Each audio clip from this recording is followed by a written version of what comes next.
السلام علیکم. Welcome to the 4th episode of Mala by Nimra Ahmed. اس شام مبین منزل میں گہما گہمی کا عالم تھا. سب شادی میں جانے کی تیاری کر رہے تھے. معید کسی باتھ روم سے چلاتا اپنے کپڑے مانگ رہا تھا. ماں خود تخت پہ بیٹھی تھی. بالوں میں صبح ہی ہیئر ڈائی لگایا تھا سو اب وہ سفید نہیں گہرے بھورے لگ رہے تھے. گرے رنگ کا کامدار جوڑا پہنے وہ کلائیوں میں سونے کے کنگن پہن رہی تھی. لمبے بال کھلے تھے. وقت بھی ان میں کنگھی پھیر رہی تھی. سامنے گاؤ تکیے پہ ان کا موبائل کھڑا رکھا تھا جس میں ماہی نظر آ رہی تھی. وہ کچن کاؤنٹر کے پیچھے کھڑی تھی. ایپرن پہنے چھوٹے بالوں کی پونی بنائے وہ پہلوؤں پہ ہاتھ رکھے تفتیشی نظروں سے انہیں دیکھ رہی تھی. ایئر رنگز دکھائیں مجھے، کینیڈا سے حکم آیا. ماں نے چہرہ ترچھا کر کے ایک کان دکھایا. ماہی نے ماتھے کو چھوا. اف ماں، یہ کیا 1910 والے کانٹے پہن لیے ہیں؟ وہ گرے سٹونز والے ٹاپس کہاں ہیں جو میں لبرٹی سے لائی تھی؟ کہاں رکھے ہیں؟ ماں سر جھکائے اپنی جولری باکس میں سے ڈھونڈنے لگی. ماہی کا حکم وہ نہیں ٹالا کرتی تھی. جولری باکس کا سب سے نچلا خانہ دیکھیں. ماہی کو یاد تھا. اسے ماں کی ہر چیز یاد رہتی تھی. ٹاپس وہیں تھے. ماں نے انہیں نکال کے اونچا کیا. وہ واقعی بہت حسین تھے. سونے کے کانٹے اتار کے انہیں کانوں میں پہنا تو چہرے کا وقار مزید بڑھ گیا. اچھا بتاؤ شال کون سی لوں؟ وہ اپنی سمجھدار بیٹی سے پوچھ رہی تھی. مالا سے کہیں وائٹ والی شال نکال دے جس کا گرے بارڈر ہے. ماں نے مڑ کے دیکھا. مالا لاؤنج کی ایک کرسی پہ بیٹھی موبائل پہ لگی تھی. کھوئی کھوئی سی. جب سے وہ سیلون سے آئی تھی وہیں بیٹھی تھی. مالا بیٹے وہ وائٹ شال تو نکال دو. اور تم کب تیار ہوگی؟ پھر غور سے اس کا چہرہ دیکھا. تمہیں کیا ہوا ہے؟ کچھ نہیں، سر میں درد ہے. میں شال نکالتی ہوں. وہ وہاں سے اٹھ گئی. اس نے کمرے میں پہلے سے وہی سفید شال نکال رکھی تھی لیکن ماں کو دی نہیں تھی. ماں اسے تب پہنے گی جب مائی کہے گی. ماں کو صرف ماہی کی چوائس پہ اعتبار تھا. ماہی یہاں ہوتی تو فنکشنز وغیرہ پہ خود ماں کو تیار کرتی. جب سے وہ کینیڈا گئی تھی یہ ویڈیو کال پہ یہی کام کرواتی. ماں کے کپڑے حتیٰ کہ مالا کے بھی اکثر کپڑے ماہی لیا کرتی تھی. اس کو شوق تھا دکانداروں سے لڑ لڑ کے قیمتیں کم کروانے کا. یہ ٹاپس بھی اس نے مالا کے ساتھ ہی لیے تھے. مالا کہتی رہی کہ اب چھوڑ دو، وہ 1500 سے کم میں نہیں دے گا. لیکن ماہی بھی ڈٹی رہی. نہیں، یہ مجھے 800 میں دے گا، دیکھ لینا.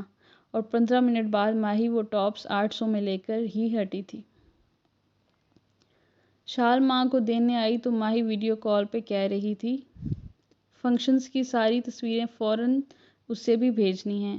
آپ نے ماں، آپ کے باقی دونوں بچے ہر فنکشن میں مجھے بھول جاتے ہیں. ہائے کاش میں بھی پاکستان میں ہوتی. اللہ کا شکر ادا کرتے ہیں ہر حال میں ماہی. ماں نے ٹوکا. شکر کرو اللہ نے تمہیں شادی کے 5 سال بعد خوشی دکھائی ہے. بس خوب کھاؤ پیو اور اپنا خیال رکھو. شادیاں تو ہوتی رہتی ہیں. ہاں چھوٹی بی بی. بخت بی بی ماں کے کندھے کے پیچھے سے کال میں شامل ہوئی. وہ کینیڈا کی کال میں اتنا اونچا بولتی تھی کہ جیسے آواز ہوا کے دوش پہ کینیڈا جانی ہے. تیری ماں نے بڑی دعائیں کی ہیں تیری گود ہری ہونے کے لیے. ہر وقت کہتی تھی اللہ میری ماہی کو بچہ دے، تو بس اپنا خیال رکھ. وہ تو ٹھیک ہے لیکن یہ بات کی نوکری نہ ہوتی تو میں کبھی کینیڈا نہ رہتی. بورنگ ٹھنڈا ملک. ماہی روحانسی ہو کے بولی. پھر کچھ یاد آیا. شادی پہ کبیرہ تائی بھی ہوں گی نا؟ ماں کے چہرے پہ ناپسندیدگی ابھری. سر جھکا کے تخت پہ بکھرے اپنی چیزیں سمیٹنے لگی. پرے کرو اس کو، ہمیں کیا؟ دیکھنا آپ، وہ شادی پہ آئیں گی اور سارے رشتہ دار آپ کو جلانے کے لیے ان کے پاس جا کے خوب ہنسے بولیں گے. دیکھنا. معید تیار ہو کے آ گیا تھا اور اب صوفے پہ بیٹھ کے جوتے پہن رہا تھا. منہ میں بڑبڑایا. لاہور اور اس کے مضافات میں غیبتوں کا وقت ہوا چاہتا ہے. ماہی اس بات کا کرارا سا جواب دیتی لیکن اسے کچھ نظر آیا تھا. اسکرین پہ چہرہ قریب کیا اور تفتیشی انداز میں سوال کیا. یہ باہر لان میں کون ہے؟ ماہی کی تیز نظریں ماں کے پیچھے کھڑکی پہ جمی تھی۔ ماں نے ایک نظر کھڑکی کو دیکھا جہاں لان میں موبائل پہ لگا کیف ٹہلتا نظر آ رہا تھا۔ اپنی بہن سے پوچھو، وہی ساتھ لائی ہے۔ ماں نے مالا کو فون پکڑا دیا اور خود گھٹنوں پہ ہاتھ رکھ کے اٹھی۔ ان کا رخ کمرے کی جانب تھا۔ ابھی انہوں نے جوتے پہننے تھے۔ میرا ڈرائیور ہے اور اسسٹنٹ بھی۔ مالا نے فون تھام لیا۔ ماہی بڑی دلچسپی سے دیکھ رہی تھی۔ ذرا قریب سے دکھاؤ اس کی شکل۔ ماہی کی آنکھوں میں شرارت ابھری۔ اپنے سامنے لاؤنج میں کام کرتے ہوئے عباد کو دیکھ کے اونچا سے بولی، بڑا عرصہ ہو گیا کوئی ہینڈسم آدمی نہیں دیکھا۔ عباد پہ اثر نہیں ہوا۔ لیپ ٹاپ سے نظریں ہٹائے بغیر بولا، آئینہ دیکھ لو، خود بھی تم کسی مرد سے کم نہیں لگ رہی۔ ماہی کی ہنسی غائب ہو گئی، چہرہ سرخ ہوا۔ سنو، تم لوگ شادی اٹینڈ کرو، میں ذرا آتی ہوں۔ اس نے فون بند کر دیا۔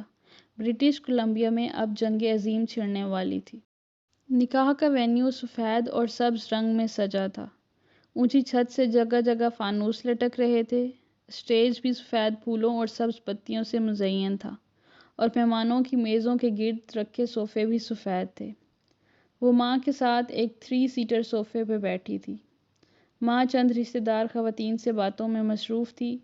معید ہم عمر کزنز کی طرف چلا گیا تھا، لیکن وہ خود کو یہاں زیادہ محفوظ تصور کر رہی تھی۔ اگر وہ کزنز میں گئی تو سب کی زبان پہ ایک ہی سوال ہونا تھا، اوشن بند کیوں ہو گیا، اور کیا اب وہ جاب لیس ہو گئی ہے؟ اور اس وقت وہ اس سوال کا سامنا کر کے موڈ خراب نہیں کرنا چاہتی تھی۔ ویسے بھی اسے ماں پہ نظر رکھنی تھی، ان کی شوگر کنٹرول میں نہیں تھی، اور شادیوں پہ تو وہ کچھ زیادہ ہی دل کھول کے کھاتی تھی۔ معید ان کی شوگر کا اتنا دھیان نہیں رکھتا تھا کہ وہ گھر ہی کب ہوتا تھا، لیکن آج وہ دیکھے گی کہ ماں کیسے میٹھا کھاتی ہیں۔ ماں ٹیک لگائے بیٹھی تھی، شال ایک کندھے پہ تھی، شفون کا گرے دوپٹہ سر پہ تھا۔ وہ ہلکے کاجل اور لپسٹک کے ساتھ بہت باوقار لگ رہی تھیں۔ کسی کو اپنے گھٹنوں کے درد کا بتا رہی تھی اور رشتہ دار خاتون ان کو کوئی دیسی ٹوٹکا بتا رہی تھی جو ان کے میاں نے فیس بک پہ پڑھا تھا۔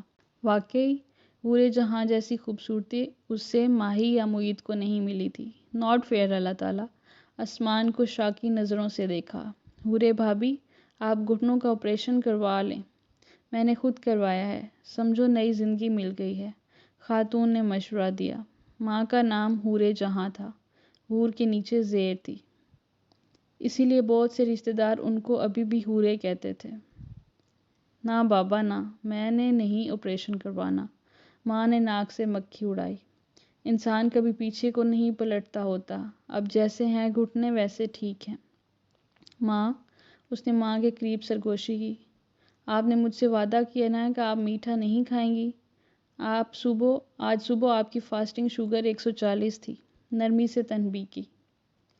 ماں دوسرے جانب جھک کے ان خاتون سے کسی بہت اہم موضوع پہ بات کرنے لگ گئی، یوں ظاہر کیا جیسے مالا کی بات سنی ہی نہ ہو۔ دفتراً ساتھ بیٹھی مومانی کسی کو دیکھ کے اٹھ کھڑی ہوئی۔ کشمالہ نے نظریں اوپر اٹھائیں۔ سامنے نگینہ آنٹی آ رہی تھی، وہ جو اس روز اسلام آباد میں اپنے بیٹے کے ساتھ ماموں کے پورشن میں آئی تھی۔ انہوں نے سفید سلک کا ڈریس پہن رکھا تھا، سر پہ دوپٹہ تھا۔ وہ مسکرا کے پہلے مومانی سے ملی، پھر ماں سے۔ ماں ان کو دیکھ کے خوش ہوئیں، اپنے پاس صوفے پہ جگہ دی۔ تم کب آئی دبئی سے؟ زیاد اور میں پچھلے ہفتے آئے ہیں، اتنے عرصے بعد کسی خاندان کی شادی میں شرکت کر رہے ہیں۔ یہ کون سی والی بیٹی ہے تمہاری ماشاءاللہ سے؟ انہوں نے مسکرا کے مالا کی طرف دیکھا تو وہ بھی مسکرا دی۔ میں کشمالہ ہوں، مجھ سے چھوٹی ماہی کینیڈا میں ہوتی ہے۔ ارے ہاں، تم تو اسلام آباد ہوتی ہو نا، ہم تمہارے ماموں کی طرف گئے تھے اس دن، نگینہ آنٹی نے مومانی کو دیکھ کے کہا۔ پتہ چلا تم سو رہی ہو، ورنہ ضرور ملاقات ہوتی۔ جی مجھے پتہ چلا تھا، وہ مسکرا کے بولی۔ زیاد کیسا ہے؟ کیا کر رہا ہے آج کل؟ ماں رسماً نگینہ بیگم سے پوچھنے لگی۔ زیاد رائٹر ہے، کتابیں لکھتا ہے، ساتھ ایک ڈیجیٹل مارکیٹنگ فرم میں بہت اچھی جاب بھی کر رہا ہے، مگر بڑے عرصے سے کچھ لکھا نہیں۔ کہتے ہوئے نگینہ آنٹی کی آواز میں اداسی گھل گئی۔ مالا کی متلاشی نظریں سارے میں گھومیں اور پھر وہ اسے نظر آ ہی گیا۔ وہ کچھ مردوں کے ایک گروپ کے ساتھ کھڑا تھا، ٹال، ڈارک اینڈ ہینڈسم، سیاہ بالوں کو جیل سے پیچھے کیے۔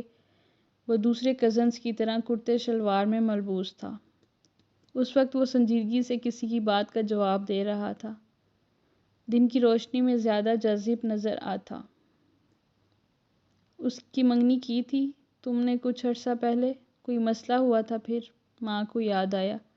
بظاہر دوسری طرف دیکھتی کشمالہ کے کان کھڑے ہو گئے۔ بس بھابھی، کیا بتاؤں، اس کی منگیتر کی ایکسیڈنٹ میں ڈیتھ ہو گئی تھی۔ وہ زیاد کی اپنی پسند تھی۔ اس نے دل پہ بہت بوجھ لے لیا ہے۔ 1.5 سال ہو گیا ہے اس بات کو۔ اب میرا بیٹا شادی کا نام ہی نہیں لیتا۔ نگینہ بیگم دور نظر آتے اپنے بیٹے کو دیکھ کے اداسی سے بولی۔ ماں بھی افسوس سے خاموش ہو گئیں۔ بھورے بھابھی، آپ اتنی نیک ہیں۔ انہوں نے ماں کے گھٹنے پہ ہاتھ رکھا۔ آپ میرے زیاد کے لیے دعا کیا کریں کہ وہ اس ٹراما سے نکل آئے اور نئی زندگی شروع کرے۔ کیوں نہیں نگینہ، میں ضرور دعا کروں گی، ماں نے خلوص دل سے کہا۔ ایک بلند آواز کانوں میں پڑی تو کشمالہ نے چونک کے نظریں گھمائی۔ سبزہ زار کی انٹرنس پہ ایک اونچا نسوانی کہکا گونجا تھا۔ یہ اس بات کا غماز تھا کہ کبیرہ تائی پہنچ چکی ہیں۔ یہ طے تھا کہ وہ ہر فنکشن پہ جان بوجھ کے دیر سے آتی تھی تاکہ ہر نظر ان کی طرف اٹھے، اور واقعی وہ اتنی خوبصورت تھی کہ ایسا ہی ہوتا تھا۔ آج بھی وہ انٹرنس پہ چند خواتین کے جمگھٹے میں کھڑی اونچے کہکے لگاتے ہوئے سب کی توجہ گھیر رہی تھیں۔ نیلے رنگ کی سلیو لیس ساڑی میں ملبوس تھی، کانوں اور گردن میں چمکتے ہوئے ڈائمنڈز پہن رکھے تھے، بال بوائے کٹ میں کٹے تھے۔ اب وہ چلتی ہوئی باری باری مہمانوں سے ملتی جا رہی تھی، اپنی طرف بڑھتے ہاتھوں کو غرور سے ذرا سا ملا کے چھوڑ دیتی۔ مومانی ان رشتہ داروں میں سے تھی جن کی کبیرہ تائی سے بہت بنتی تھی۔ وہ ان کو دیکھ کے اٹھ کھڑی ہوئی اور نگینہ سے بولی، آپ نے نہیں ملنا کبیرہ سے؟ نہیں تابندہ، میرا کبیرہ سے کوئی رشتہ نہیں، البتہ میرے حورہ جہاں بھابھی سے رشتہ ہے۔ اگر کبیرہ حورے جہاں بھابھی سے ملنے خود نہیں آ سکتی تو میں کیوں جا کے اس سے ملوں؟ پھر چہرہ موڑ کے ماں کو دیکھا۔ ہاں تو آپ کہہ رہی تھیں؟ سادہ، دو ٹوک انداز، مومانی پہ تو گھڑوں پانی پڑ گیا۔ کشمالہ اندر ہی اندر مسکرا دی۔ کوئی تو رشتہ دار تھا جو ماں کا ساتھ دے رہا تھا، ورنہ سب کبیرہ کی دولت کی چمک دمک سے اتنے متاثر تھے کہ اس کے گرد مکھیوں کی طرح بنبناتے تھے۔ ماہی کے میسیجز آ رہے تھے، تصویریں بھیجو۔ اس کے فون کی بیٹری کم تھی اور وہ بیٹری پیک کار میں بھول آئی تھی۔ اس نے کیف کو کال کی اور اسے بیٹری پیک لانے کو کہا۔ کیف چند سفید پھولوں سے سجے وسیع ہال میں آیا تو اسے سامنے ہی نظر آ گئی۔ صوفے پہ خواتین کے ایک گروپ میں بیٹھی وہ ٹانگ پہ ٹانگ جمائے بس مسکراتے ہوئے سب کی باتیں سن رہی تھی۔ اس نے آف وائٹ کامدار ڈریس پہن رکھا تھا، بال چہرے کے ایک طرف ڈالے ہوئے تھے، کانوں میں بڑے بڑے سلور جھمکے نظر آ رہے تھے۔ اس کا چہرہ سادہ تھا، جلد اعتبار کرنے والا۔ آنکھیں ذہین تھی لیکن چالاک نہ تھیں، ایسی آنکھیں جو مہربان ہوتی ہیں، شک نہیں کرتی، انتقام نہیں لیتی، وہ لوگوں کی اچھائی پہ نظر رکھتی ہیں۔ اور وہ ایسی لڑکی کو دھوکہ دے رہا تھا۔ کیف کے چہرے پہ کرب ابھرا، اس کا دل برا ہونے لگا۔ ایک لمحے کے لیے اس کا دل چاہا کہ وہ اسے ایک کونے میں لے جائے اور اس کو بتائے کہ اس سے بڑی غلطی ہو گئی تھی۔ وہ جھوٹ اور دھوکے کے ساتھ مالا کی زندگی میں شامل ہوا تھا۔ اب بھی وقت تھا، وہ سب کچھ کلیئر کر سکتا تھا، اس سے معافی مانگ سکتا تھا۔ وہ اس مہربان لڑکی کو بتانا چاہتا تھا کہ کسی کے پاس اس کی تصویر ہے اور وہ اسے نقصان پہنچانا چاہتا ہے، اور وہ کوئی عام شخص نہیں ہے، وہ ایک سائیکوپیتھ ہے۔ کوئی عام شخص ایسی البم نہیں بناتا۔ مالا نے اسے دیکھ لیا تھا۔ وہ صوفے سے اٹھ کے اس کی طرف آ گئی۔ کیف نے بیٹری پیک اس کی طرف بڑھا دیا، بولا کچھ نہیں۔ وہ یہ سب اسے نہیں بتا سکتا تھا، اس کی اپنی مجبوریاں تھیں۔ سچ بولنا جھوٹ بولنے سے زیادہ تکلیف دہ تھا۔ تھینک یو کیف، وہ بیٹری پیک پکڑتے ہوئے مسکرائی۔ وہ دونوں ایک پھولدار ستون کے ساتھ آمنے سامنے کھڑے تھے۔ میں سیلون گیا تھا۔ میں نے آپ کا نام نہیں لیا۔ جم کے کیمرے کا رزلٹ بہت مدھم تھا۔ آپ کے بتائے حلیے کا شخص لفٹ میں سوار ہوا تھا اور واپس جم میں ہی اتر گیا تھا، لیکن اس کی شکل واضح نہیں ہے۔ میں نے فوٹیج آپ کو ای میل کی ہے۔ کیا فائدہ؟ میں اس کو نہیں پہچانتی تھی۔ آر یو شور؟ آپ کسی ماہر فرید کو نہیں جانتی؟ اس نے لہجے کو سرسری سا بنایا۔ کشمالہ نے کندھے اچکا دیے۔ جو آج ہوا ہے وہ اچھا نہیں ہوا۔ یہ دوبارہ بھی ہو سکتا ہے۔ پولیس تک آپ نہیں جانا چاہتی، اس لیے آئندہ آپ میرے بغیر کہیں نہیں جائیں گی۔ میں غریب رہوں گا، کیف اسے غور سے دیکھتے ہوئے کہنے لگا۔ لیکن مجھے لگ رہا ہے کہ آپ نے مجھے سب کچھ نہیں بتایا۔ آپ پولیس تک کیوں نہیں جانا چاہتی؟ کچھ ہے جو آپ اپنے تعاقب کار کے بارے میں جانتی ہیں۔ آواز دھیمی کی۔ دیکھیں، میں آپ کا باڈی گارڈ ہوں۔ آپ کو مجھ پہ اعتبار کرنا ہوگا۔ اگر آپ کچھ بھی اور جانتی ہیں تو مجھے بتا دیں۔ کچھ بھی ایسا جو ابھی تک آپ نے مجھے نہیں بتایا۔ وہ چند لمحے اسے دیکھتی رہی، پھر ایک قدم آگے ہوئی۔ فنکشن کے شور اور ہنگامے میں ان کی آواز دور نہیں جا سکتی تھی۔ کشمالہ نے آواز سرگوشی میں بدل دی۔ میں صرف اتنا جانتی ہوں کہ ایک آدمی کے پاس میری ایک تصویر ہے۔ اس تصویر کی بیگ پہ لکھا ہے بورے جہاں کی بیٹی کشمالہ، اور وہ آدمی مجھے نقصان پہنچانا چاہتا ہے۔ کشمالہ سرگوشی کر کے پیچھے ہو گئی، اور کیف کے لیے ایک دم ساری دنیا برف ہو گئی۔ وہ جہاں تھا وہیں جم گیا، ٹھنڈا اور ساکت۔ آپ یہ کیسے جانتی ہیں؟ اور کون آدمی ہے وہ بدقت بول پایا۔ کشمالہ گردن موڑ کے دوسری جانب دیکھنے لگی۔ میں اس سے زیادہ کچھ نہیں جانتی۔ وہ واپس صوفوں کی طرف چلی گئی۔ وہ برف کا مجسمہ بنے وہیں کھڑا رہ گیا۔ وہ کس کھیل کا حصہ بن گیا تھا؟ یہاں سب اس سے زیادہ جانتے تھے۔ ماں گھٹنوں کی وجہ سے اٹھ نہیں سکتی تھی، اس لیے وہ کھانا لگنے پہ بوفے ٹیبل پہ چلی آئی تاکہ ماں کے لیے کھانا ڈال سکے۔ شادیوں کا کھانا مزہ ماہی کے ساتھ ہی آتا تھا۔ تصویریں بنانا، اپنی میز پہ بیٹھ کے لوگوں اور کھانے پہ تبصرے کرنا، کس نے کیا پہنا ہے ڈسکس کرنا، ماہی کے بغیر سارے فنکشنز بے رونق تھے۔ وہ پلیٹ میں کھانا ڈال رہی تھی جب اکم میں نگینہ آنٹی کی آواز سنائی دی۔ وہ کسی سے کچھ کہتے ہوئے پلیٹ اٹھا رہی تھیں۔ مالا کا سارا وجود کان بن گیا۔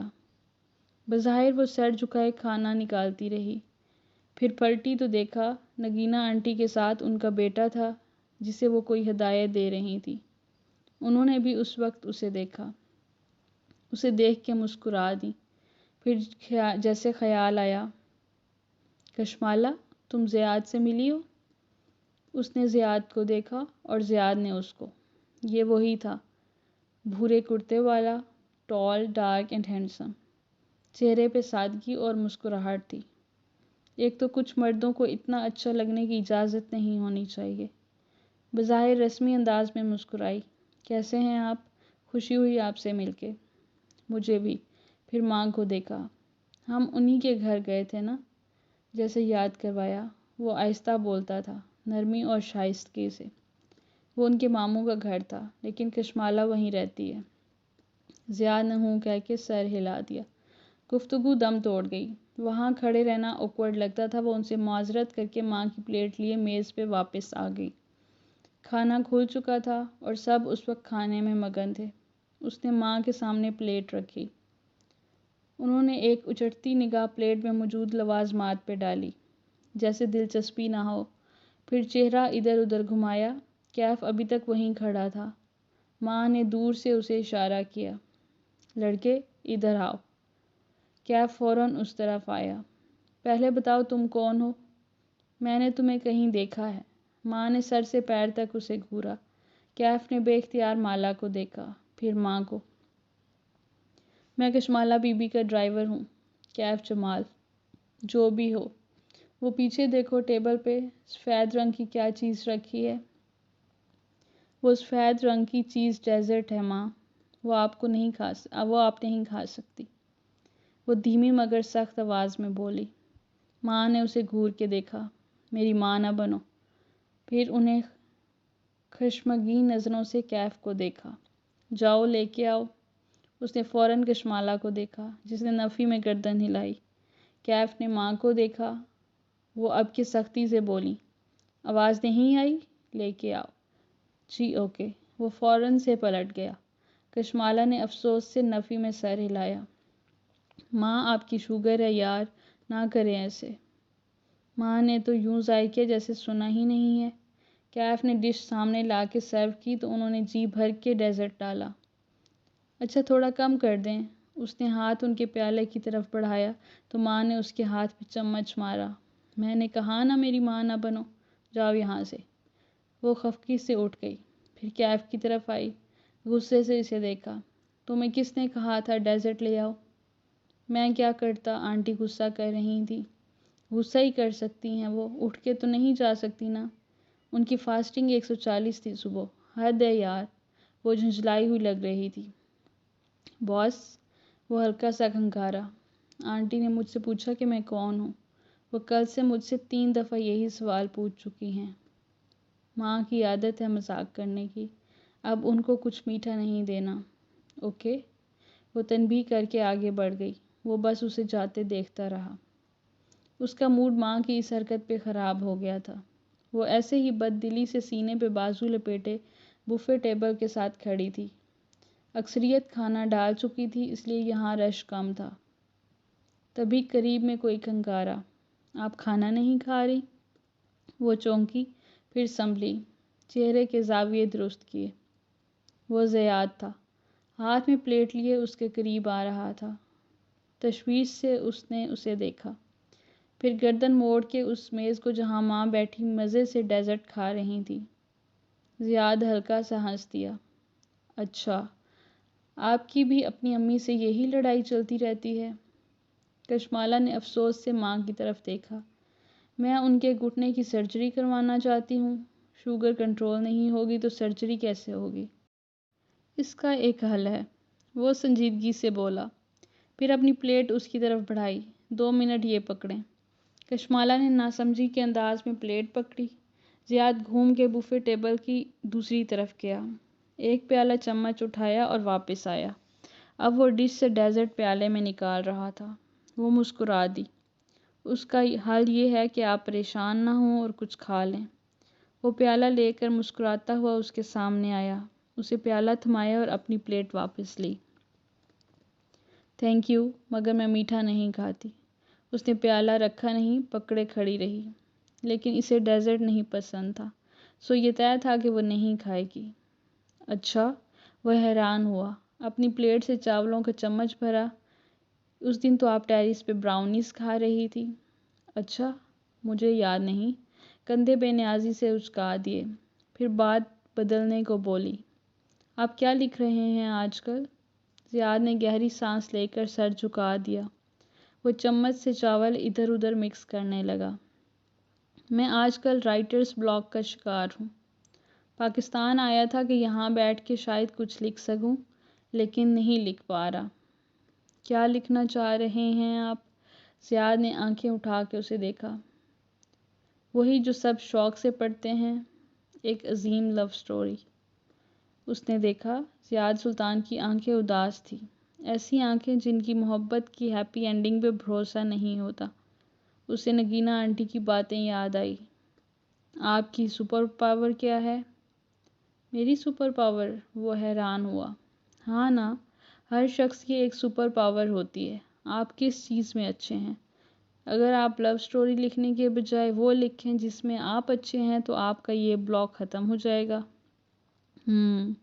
وہ مسکراہٹ دبائے سوچنے لگا، پھر اطراف میں نگاہ دوڑائی۔ میں رائٹر ہوں اور میرا مشاہدہ اچھا ہے۔ میں وہ نوٹ کرتا ہوں جو کوئی اور نوٹ نہیں کرتا۔ میں کیسے مان لوں؟ آزما کے دیکھ لیں۔ اچھا، وہ اس کی چیلنج پہ مسکرائی۔ یہ جو سامنے لڑکی جا رہی ہے اس کے بارے میں کچھ بتائیں۔ نگاہوں سے اسٹیج کی طرف اشارہ کیا۔ وہاں عزا کی بہن ویٹرز کو ہدایت دیتی نظر آ رہی تھی۔ زیاد نے اس کی طرف دیکھا۔ اس کے پیر میں ہائی ہیلز کی وجہ سے درد ہے اور وہ شدید انکمفرٹیبل ہے۔ پھر زیاد نے چہرہ گھما کے اگلا ہدف ڈھونڈا۔ وہ ویٹر جو ٹرے اٹھائے جا رہا ہے، اس کی ابھی ابھی بے عزتی کی گئی ہے کیونکہ اس کے کان اور گال سرخ ہو رہے ہیں۔ آپ خود سے بنا رہے ہیں۔ آپ جانتے ہیں میں ان باتوں کی تصدیق نہیں کر سکتی۔ نہیں، میں سچ کہہ رہا ہوں۔ مثلاً آپ۔ اس نے ایک نظر غور سے کشمالہ کو دیکھا۔ اس کو اپنے دل کی دھڑکن بے ترتیب ہوتی ہوئی محسوس ہوئی۔ کوئی سحر سا تھا اس شخص کی آنکھوں میں۔ آپ کے بارے میں کچھ بتاؤں؟ بتائیں۔ لیکن وہ اندر سے خائف ہوئی، کہیں وہ جان نہ لے کہ وہ اس سے کتنا متاثر ہو رہی ہے۔ آپ کی گردن یا سر کے پچھلے حصے میں درد ہے۔ آپ گردن اس طرف موڑ نہیں رہی اور بار بار ہاتھ سے پیچھے دباتی ہیں۔ وہ جھینپ کے ہنس دی، ہاتھ نیچے کیا۔ اوکے، مان لیا۔ تسلیم کرنے کے انداز میں سر ہلایا۔ Thank you. زیاد کے چہرے پہ حیران سی ممنونیت تھی۔ آپ کی اس نصیحت نے میری مدد کی ہے۔ شاید مجھے وہ نہیں لکھنا جو مجھ سے میرے ایڈیٹر لکھوانا چاہتی ہے، بلکہ مجھے وہ لکھنا ہے جو میں انجوائے کروں گا۔ وہ مسکرا دی اور پیالہ لیے آگے بڑھ گئی۔ دور کسی سے بات کرتی کبیرہ بیگم نے غور سے ان دونوں کو بات کرتے دیکھا تھا۔ اگلی قسط سننے کے لیے ہمارے ساتھ رہیے گا۔ شکریہ۔